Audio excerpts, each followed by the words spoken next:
Welcome to episode 151 of the Amani Experience podcast. For this episode, we are going to celebrate finishing up season 3 and talk about 10 things that I've learned along the way through 3 seasons and 150 episodes of the Amani Experience podcast. Thank you all very much for listening. To reach me, you can email me podcast@amaniexperience.com. You can also follow me on all the socials at Amani Experience, and feel free to donate to the Patreon, which is patreon.com/Amani Experience. So we're just going to discuss a few things here, and I'm going to talk to you about just some lessons I've learned through 3 seasons. It's been a crazy journey. I appreciate all the support. The first sort of thing that I've learned is just staying consistent with all the high quality of interviews, productions, and releasing episodes is very hard work. It's very hard work. It's a grind. It's also very rewarding because once you look up and I was looking today through all the episodes and all the artwork. So I've got like a really, really big portfolio of work here. And it's definitely because of a lot of hard work and grinding. It's funny that even in quarantine, it was actually harder to put out episodes just because there's so many distractions and emotionally you might not be completely with it. But, you stick with it. I might have taken a week off here or there just to kind of make sure I was mentally sane. But here we are, episode 151. It's a grind, but it's greatly rewarding. I love it, and I'm going to keep doing it. So that's probably the first thing I learned. That's the first thing I thought of right off the bat. Number 2, which I've shared a lot in interviews and also when I'm speaking, but just podcasting, especially an interview type show, is an amazing way to network with very smart and successful professionals. I don't think I would have met half the people I did meet on the show if it wasn't for the podcast and getting introduced to them by like a friend of a friend. And then the amount of information and the wisdom that I've attained throughout this entire show has been life-changing. And I can't go through all the specific examples, but there's so much little kernels here and there that I listen, and then it's reiterated by other guests, so there's like some truth to it. It's been very rewarding and life-changing, and I like to say that podcasting is like the modern way of networking. You get a one-on-one intimate conversation with a subject matter expert in their field, and you can just ask as many questions as you want. You get them to tell stories and just listen. And then when you listen back to the episode, you're like, wow, this was a good episode. I didn't realize I said this. I didn't realize I said that. So it's just a great way of networking, creating a connection, and then using your platform, my platform, to share new people with my community and just allow them to spread the word about their community as well. So it's just great networking. I highly recommend it. You can start small, doesn't have to be big, but go for it. One of my favorite parts about the podcast is my question when I ask every guest. I say, we're really big readers here on the Amani Experience podcast. If there's 1, 2, or 3 books you feel people should stop what they're doing right now and start to read them immediately, what books would they?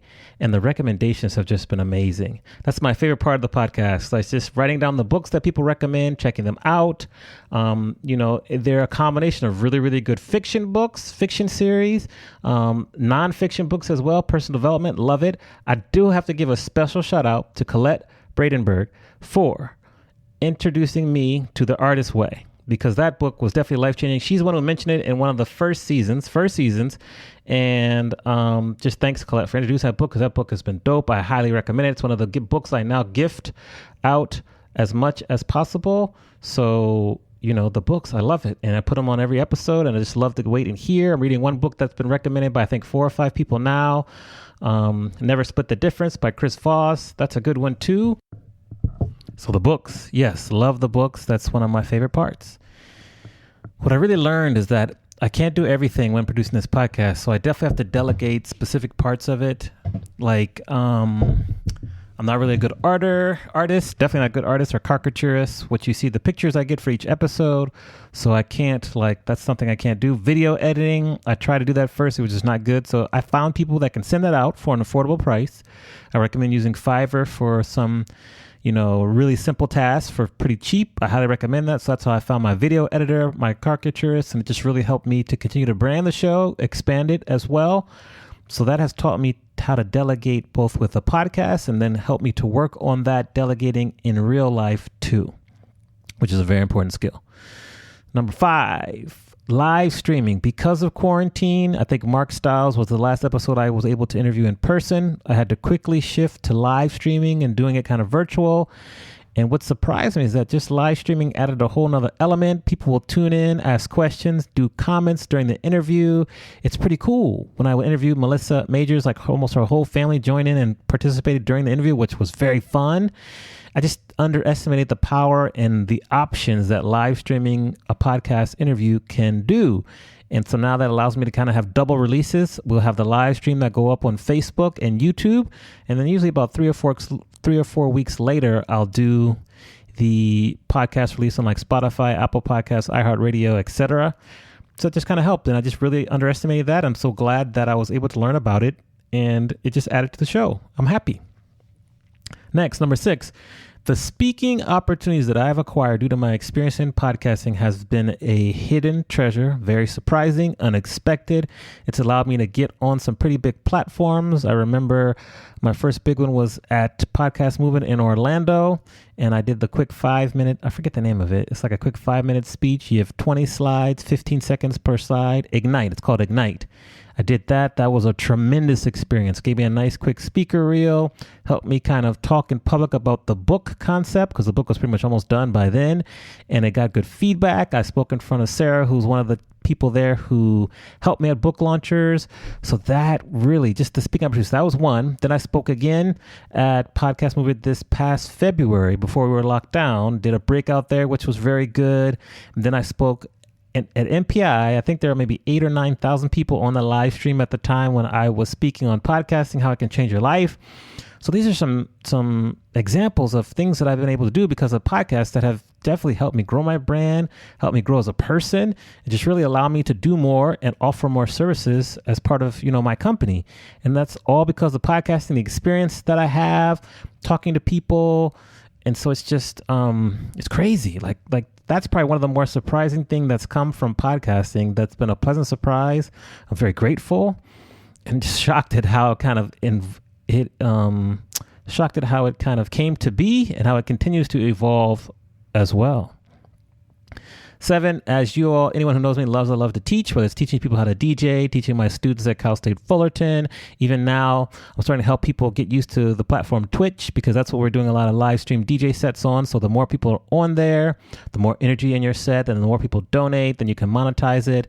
But people, need to learn about these platforms and know what they're doing so they can participate and maybe do something of their own as a creator on the platform. So teaching.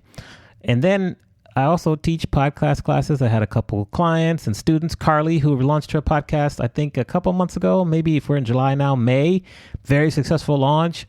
So I love to help people kind of launch their podcast and then be like a mentor for them as they work through the process because it's very complicated, but then it's not that difficult as long as you go for it. So teaching people has been very fulfilling. I like that. And to expand that to include podcasting is great. I'm happy about that. Overall, number 8, like the overall growth in my brand due to adding the podcast is primarily my main communication, my main content delivery kind of piece of content I deliver on a weekly basis. Like it's always the podcast, usually 4 weeks a month. I'll do my newsletter now 2 weeks a month, every other week. But the podcast, like that's just keeping me with more content out there to share. People can discover me. And, you don't have to get massive downloads. It's just more content out there, get practice, you meet people. So just the growth in my brand doing the podcast has been another really great lesson learned. It's like I wish I would have started sooner, but I had to start at the right time for me, and that's when I started. So it's been almost 3 years now. And like it is September 2020, it'll be exactly 3 years. We kind of do a couple extra episodes here and there so we stay ahead of the curve, but yeah, 3 years, and it's just been a great addition. People kind of know me by the podcast, which is okay. I use my podcast guests that I've interviewed to come guest speak in my class, to, have a quote in my book, the first book. Also working on the second book. I have some podcast guests there that I'm going to interview. So it's just all encompassing, and I keep saying it, but it's just really great. It's great. It's cool. Doing the podcast has allow me the opportunity to really improve my research skills. I take pride in researching every guest that I have on the show. Many times you'll hear them in an interview be like, wow, you did your research. No one's ever asked me that before. Oh, wow. How do you know that? And I get a lot of pride in having them say that because that lets them know that I take each interview seriously, and it lets me know that I'm on the right path. And then the interview kind of it takes it up a level because they're like, wow, okay, he knows what he's asking. He knows about me. So I got to kind of get super focused. I can't just mail it in because he's going to ask me some questions. You know, there have been a couple episodes where people have broken down into tears. Now, I didn't force them. I didn't want them to cry. It just happened based on my research, which is okay. I mean, that's cool. We're real people. So that's good. And I really love when people are like, wow, you did your research, or no one's ever asked me that question before. I always try to refine the questions that I ask, add to them. I think I just added one other question the past couple weeks. It's been a while since I've added it to like my list of questions. But yeah, like the research is really important. And of course, you can apply that to other parts of your business, your life. I do have to give a shout out to Debbie Millman. Her podcast, one of my favorite, Design Matters, and the research that she does for her interviews is astounding. And I remember one time she had a show where she broke it down, how she does her research. And like, I'm not near that level. Eventually, you know, I want to get there. Right now, I just have to pace myself. But she's like one of my podcast mentors. She's been in the game for like 15 or 16 years doing podcasts.